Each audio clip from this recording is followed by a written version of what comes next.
This program is sponsored by Thrill City, Hyderabad. నమస్తే, welcome to four sides TV. ఇటీవల జరిగిన parliament ఎన్నికల్లో Congress BJP హోరాహోరీగా తలపడ్డ ఎట్టకేలకు బీజేపీ మిత్రపక్షాలతో చేతులు కలిపి ఢిల్లీ గద్దె ఎక్కి విజయ డంకా మోగించింది.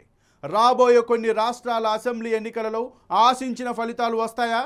వాటిని అనుసరించి మిగతా రాష్ట్రాల అసెంబ్లీ ఫలితాలు బీజేపీకి ఆశించినంత దక్కుతాయా అనేది వేచి చూద్దాం.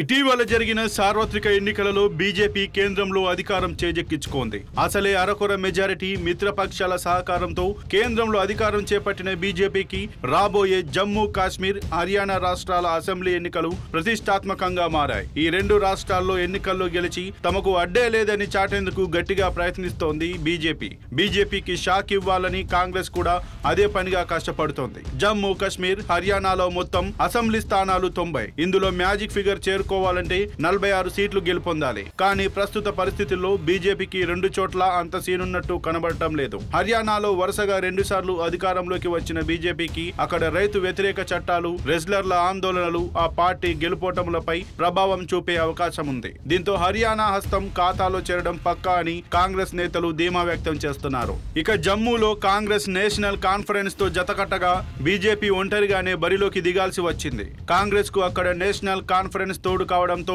ఆ పార్టీకి గెలుపు అవకాశాలు మెండుగా కనిపిస్తున్నాయి. అక్కడ అంతా ఆర్టికల్ 370 రద్దును వ్యతిరేకించిన వారే కావడంతో బీజేపీ అక్కడ అధికారం చేపట్టే స్థాయిలో సీట్లు దక్కించుకోవడం కష్టమే. ఈ 2 రాష్ట్రాల ఎన్నికల్లో ఫలితం బీజేపీకి ప్రతికూలంగా వస్తే ఆ తర్వాత జరగబోయే మహారాష్ట్ర, జార్ఖండ్ ఎన్నికలపై కూడా ఆ ప్రభావం పడుతుంది. ఈ ఎన్నికల్లో బీజేపీ, కాంగ్రెస్ హోరాహోరీగా తలపడుతుండగా బీజేపీ భవితవ్యం తేల్చే ఎన్నికలని గట్టిగా చెప్పొచ్చు.